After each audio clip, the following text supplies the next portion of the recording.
Hello everyone, welcome to class 12th math with Priya. तो हम UP board की PYQ solve कर रहे हैं और आज हम एक और इम्पोर्टेंट क्वेश्चन देखने वाले हैं जो कि 2017, 22 और एनसीईआरटी में भी हमें गिवन है।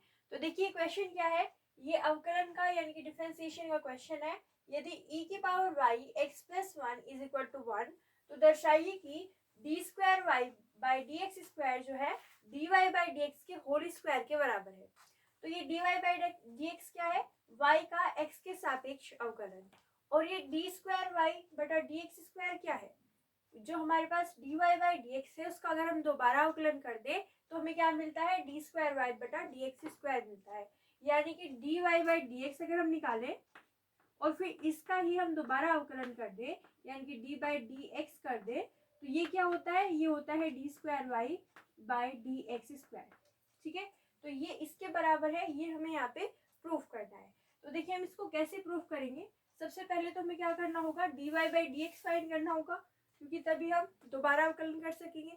तो उसके लिए हम D Y by D X निकालते हैं। तो D Y by D X निकालने के लिए सबसे पहले हम इसे लिखते हैं ई की पावर वाई एक्स प्लस 1 किसके बराबर है, ए के बराबर है। तो हम दोनों और एक्स के सापेक्ष अवकलन कराते हैं। तो हम यहाँ पे लिखेंगे या दोनों पक्षों में, तो हम यहाँ पे लिख रहे हैं दोनों पक्षों में x के सापेक्ष अवकलन कराने पर, तो दोनों और हमें अवकलन कराना होगा और किसके सापेक्ष कराएंगे, x के सापेक्ष अवकलन कराएंगे। ठीक है, तो अवकलन कराने पर देखिए क्या मिलेगा। यहाँ पे देखो ये दो जो फंक्शन है, ये दो फलन जो है वो एक दूसरे की गुणा में लिखे हुए हैं। तो जब ये दोनों गुणा में लिखे हुए हैं तो हमारे पास एक फॉर्मूला होता है जो डिफरेंशिएशन जब दो गुणा में लिखे हुए होते हैं उसके लिए उपयोग किया जाता है।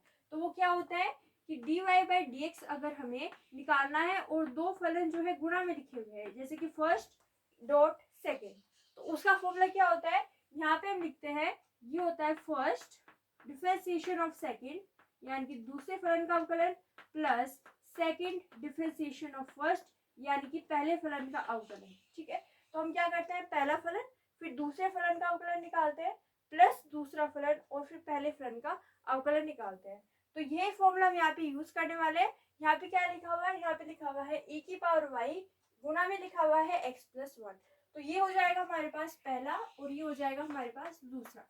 ठीक है, तो उसमें हम ये फॉर्मूला यूज करने वाले हैं। तो यहाँ पे क्या आएगा, पहला फलन यानी कि e की पावर y, तो हमने यहाँ पे लिखा e की पावर y। फिर क्या होता है दूसरे फलन का अवकलन, तो d बाई डी एक्स और दूसरा फलन क्या है d बाई डी एक्स, दूसरा फलन है x प्लस 1। ठीक है, फिर आता है प्लस सेकंड, तो सेकंड फलन यानी कि x प्लस 1 आ जाएगा। और यहाँ पे क्या आएगा d बाई डी एक्स पहले फलन का, तो d बाई डी एक्स पहला फलन क्या है, पहला फलन है e की power y is equal to क्या दिया हुआ है हमारे पास 1, तो उसका भी हम अवकलन कर देंगे। तो यहाँ पे आ जाएगा d बाई डी एक्स एक का फलन। ठीक है, तो यहाँ पे हमने दोनों और क्या किया है, x के सापेक्ष अवकलन किया है। तो यहाँ पे तो हमने फॉर्मूला लगाया, पहले वाला फंक्शन फिर दूसरे वाले फंक्शन का हम क्या कर रहे हैं, अवकलन प्लस दूसरे वाला फंक्शन और फिर पहले फलन का अवकलन कर रहे हैं। और यहाँ पे हमें एक का अवकलन करना होगा। तो यहाँ पे देखो क्या आएगा, e की पावर y ऐसे लिखा हुआ है, यहाँ पे हमें दोनों का अवकलन कराना है। तो पहले x का अवकलन होगा x के सापेक्ष, तो x का अवकलन x के सापेक्ष कितना होता है, एक होता है। तो यहाँ पे आएगा एक प्लस एक, क्योंकि एक अचर है तो एक का अवकलन क्या हो जाएगा, 0। ठीक है, तो यहाँ पे जो x लिखा हुआ है उसका अवकलन तो हुआ एक, और जो एक लिखा हुआ है उसका अवकलन क्या हो गया, 0, क्योंकि एक क्या है, एक अचर है। प्लस यहाँ पे क्या लिखा हुआ है, x प्लस 1 लिखा हुआ है। अब देखो e की पावर y का x के सापेक्ष अवकलन हमें कराना है। तो हम जानते हैं कि d बाई डी एक्स अगर हमें e की पावर x का निकालना है तो वो e की पावर x ही होता है। ठीक है, पर यहाँ पे क्या लिखा हुआ है, e की पावर x तो नहीं लिखा हुआ है, यहाँ पे लिखा हुआ है e की पावर y। तो यहाँ पे क्या लगेगा, चेन रूल, यानी कि d बाई डी एक्स हमें किसका निकालना है, e की पावर y का निकालना है। तो इस फॉर्मूले से हम कहेंगे कि यहाँ पे अगर x है तो यहाँ पे भी x आ रहा है। ठीक है, अगर यहाँ पे y है तो हम y ही लिख देंगे, पर क्योंकि यहाँ पे y लिखा हुआ है x नहीं लिखा हुआ है इसीलिए हमें y का अवकलन कराना होगा x के सापेक्ष। तो यहाँ पे हम लिखेंगे dy बाई डी एक्स।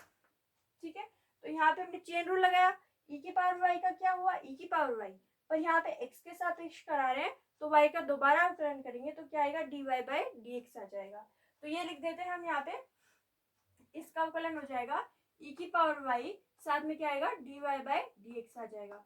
और यहाँ पे एक का अवकलन कितना हो जाएगा, 0, क्योंकि एक तो एक अचर है तो यहाँ पे आ जाएगा 0। ठीक है, तो ये स्टेप आपको क्लियर है। यहाँ पे हमने दोनों ओर अवकलन कराया, इसमें फॉर्मूला लगाया और इसमें हमने क्या किया, चेन रूल लगाया है। ठीक है, आगे देखिए, ये हो जाएगा e की पावर y और यहाँ पे क्या लिखा हुआ है, प्लस x प्लस 1 e की पावर y। तो x प्लस 1 e की पावर y क्या है, ये देखिए x प्लस 1 और यहाँ पे क्या है, e की पावर y, ये किसके बराबर दिया हुआ है, 1 के। तो हम कहेंगे कि चलो इसको समीकरण संख्या 1 मान लेते हैं और समीकरण संख्या 1 से हम इसका मान कितना रख सकते हैं, 1 रख सकते हैं। तो हम यहाँ पे क्या करेंगे, इसका मान 1 रख देंगे, साथ में क्या चल रहा है, dy बाई dx चल रहा है, तो यहाँ पे आ जाएगा dy बाई dx और इज इक्वल टू में क्या है, 0 है। अब ये एक जो है वो आपने कहाँ से लिखा है, समीकरण संख्या 1 से लिखा है, तो हम यहाँ पे कहेंगे ब्रैकेट में समीकरण 1 से। तो यहाँ पे हमने कहाँ से लिखा है, समीकरण 1 से लिखा है, समीकरण फर्स्ट से हमने ये चीज लिखी है। ठीक है, तो हमने यहाँ पे इस टर्म की जगह पे क्या लिख दिया है, 1, और dy बाई dx यहाँ पे इसके साथ में गुणा में है। अब यहाँ से हम dy बाई dx का मान निकाल सकते हैं, तो dy बाई dx किसके बराबर आ जाएगा, ये इधर चला जाएगा तो माइनस में आ जाएगा, यानी कि dy बाई dx किसके बराबर आ जाएगा, ये आ जाएगा e की पावर, माइनस में हो जाएगा e की पावर 1। तो ये आ गया dy बाई dx और इसका मान कितना आया, माइनस e की पावर y आया। ठीक है, तो ये है हमारे पास dy बाई dx। ओके, अब dy बाई dx है तो हमें इसका स्क्वायर भी तो निकालना है, तो इसका स्क्वायर निकाल लेते हैं यहीं। तो यहाँ पे dy बाई dx का हम क्या कर रहे हैं, स्क्वायर निकाल रहे हैं, तो वो क्या होगा, देखिए यहाँ से हम इसका स्क्वायर भी निकाल सकते हैं। तो इसका स्क्वायर करेंगे माइनस ई की पावर वाई का स्क्वायर, यहाँ पे क्या आएगा, माइनस ई की पावर वाई का स्क्वायर, ये किसके बराबर आएगा, तो ई की पावर वाई का स्क्वायर है, पहली बात तो यहाँ पे माइनस है, स्क्वायर से जो माइनस है तो स्क्वायर होगा तो प्लस में आ जाएगा, और यहाँ पे ई की पावर वाई इंटू ई की पावर आएगा वाई आएगा, तो यहाँ पे ई की पावर वाई माइनस का है और उसकी गुणा किससे होगी, माइनस के ई की पावर वाई से। तो ये किसके बराबर आएगा, माइनस माइनस तो हो जाएगा प्लस, यहाँ पे माइनस माइनस क्या हो जाएगा, प्लस, और ई की पावर वाई का स्क्वायर हो जाएगा। तो यहाँ पे कितना आएगा, देखिए ये 2 इसके साथ में मल्टीप्लाई हो जाएगा, यानी कि ये हो जाएगा ई की पावर 2y। तो ये किसके बराबर आ रहा है, ये बराबर आ रहा है ई की पावर 2y के। ठीक है, तो आप ये फॉर्मूले नोट कर सकते हैं, हम इसको रफ कर देते हैं। ठीक है, चलिए अब हमें क्या निकालना है, अब हमें यहाँ पे D square Y by D x square की भी आवश्यकता है। तो हम यहाँ पे क्या करेंगे, D Y by D square Y by D x square निकालेंगे। तो यहाँ पे D Y by D X क्या है, D Y by D X हमारे पास है ई की पावर माइनस ई की पावर वाई। ठीक है, और D square Y by D x square निकालने के लिए हमें दोबारा इसका अवकलन करना होगा। तो यहाँ पे D square Y by D x square किसके बराबर होगा, ये बराबर होगा डी बाई डी एक्स, किसका, D Y by D X के अवकलन के बराबर होगा। तो यहाँ पे देखो इसका मान यहाँ से रख सकते हैं, तो यहाँ पे आएगा D Y by D X और इसका मान कितना हो जाएगा, माइनस ई की पावर वाई हो जाएगा। ओके, अब यहाँ पे देखो माइनस ई की पावर वाई का अवकलन कितना होगा, तो पहली बात तो माइनस जो है अवकलन से बाहर आ जाएगा, तो यहाँ पे आएगा माइनस ई की पावर वाई का अवकलन कितना होगा, ई की पावर वाई। तो हम यहाँ पे लिख देंगे ई की पावर वाई, फिर से चेन रूल लगाएंगे तो वाई का अवकलन निकला होगा, तो यहाँ पे हम लिखेंगे D Y by D x.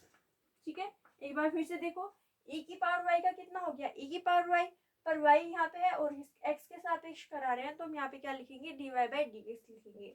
तो यहाँ पे क्या आ जाएगा, ये बराबर आ जाएगा माइनस ई की power y d Y by D x. तो D Y by D x किसके बराबर है, माइनस ई की पावर वाई के बराबर है, तो हम यहाँ पे इसके साथ में गुणा में लिख देंगे, यहाँ पे माइनस ई की पावर वाई। ठीक है, अब दोनों माइनस माइनस तो हो जाएगा प्लस, तो यहाँ पे आएगा ई की पावर वाई इंटू ई की पावर वाई, बेस से में तो पावर जुड़ जाएंगे, यानी कि यहाँ पे क्या आ जाएगा, ई की पावर वाई प्लस वाई, यानी कि ये हो जाएगा ई की पावर 2y। ठीक है, तो ये जो है ये D square Y by D x square है, किसके बराबर आ रहा है, ई की पावर 2y के बराबर आ रहा है, और D Y by D X का होल स्क्वायर भी किसके बराबर आ रहा है, ई की पावर 2y के बराबर आ रहा है। तो हम इसको समीकरण संख्या यहाँ पे हमने कहा था 1, तो इसको कह देते हैं 2 और इसको कह देते हैं 3। ठीक है, तो हम कहेंगे समीकरण 2 और 3 से ये दोनों जो है बराबर आ जाएंगे। तो समीकरण 2 एवं 3 से क्या आ जाएंगे, बराबर आ जाएंगे। यानी कि हम यहाँ पे कहेंगे कि d²y/dx² जो है, ये जो लिखा हुआ है ये किसके बराबर आ रहा है, ये इक्वल आ रहा है dy/dx के होल स्क्वायर के। तो ये आ जाएगा हमारे पास dy/dx और उसका क्या आ जाएगा, होल स्क्वायर। तो ये यहाँ पे प्रूफ हो जाएगा, ये हमें प्रूफ करना था। एक बार फिर से देख लेते हैं हमने इसको कैसे सोल्व किया। सबसे पहले जो हमें दिया हुआ था, जो हमें कंडीशन दी हुई थी, e⁻y गुणा में है x+1 = 1। इसमें हमने x के सापेक्ष अवकलन कराया। तो x के सापेक्ष अवकलन कराया, इसमें पहले दो फलन लिखे हुए हैं। तो पहले आया पहला फलन, फिर दूसरे फलन का अवकलन, प्लस दूसरे वाला फलन और फिर पहले फलन का अवकलन, और इधर हमने अवकलन किया एक का। तो एक का अवकलन तो हो गया 0। अब यहाँ पे देखो e⁻y x का अवकलन कितना हुआ 1, एक का अवकलन कितना हो गया 0। यहाँ पे x+1 लिखा हुआ है, e⁻y का अवकलन हो गया e⁻y, पर हम x के सापेक्ष करा रहे हैं तो dy/dx यहाँ पे आ जाएगा। इसके बाद में e⁻y है और इस टर्म की जगह पे हमने यहाँ से समीकरण संख्या 1 से क्या लिख दिया, 1। इसका मान किसके बराबर है, 1 के बराबर है। और यहाँ पे आ गया dy/dx = 0। तो dy/dx का मान कितना आ गया, -e⁻y। दोनों साइड हमने स्क्वायर कर दिया, तो dy/dx का होल स्क्वायर आ गया हमारे पास -e⁻y का होल स्क्वायर, यानी कि e⁻2y। इसको हमने कह दिया समीकरण संख्या 2। फिर हमने यहाँ से d²y/dx² निकाला, वो क्या होगा, dy/dx ठीक है, dy/dx ठीक है। तो यहाँ पे हमने इसका मान रखा, इसका अवकलन किया तो यहाँ पे -e⁻y dy/dx, इसका मान यहाँ से रख दिया क्योंकि ये हमें पहले से ही पता था। तो इसका मान यहाँ पे रख के इसको सोल्व किया तो यहाँ पे आ गया e⁻2y। और समीकरण संख्या 2 और 3 से हमने कहा कि दोनों बराबर है और यही हमें प्रूव करना था। तो आप इसका स्क्रीनशॉट ले सकते हो। ओके, तो ये हो गया हमारे पास प्रीवियस ईयर क्वेश्चन। अगर आपको हमारी वीडियो अच्छी लगी तो लाइक कीजिए, शेयर कीजिए, हमारे चैनल को सब्सक्राइब कीजिए। Thank you so much for watching.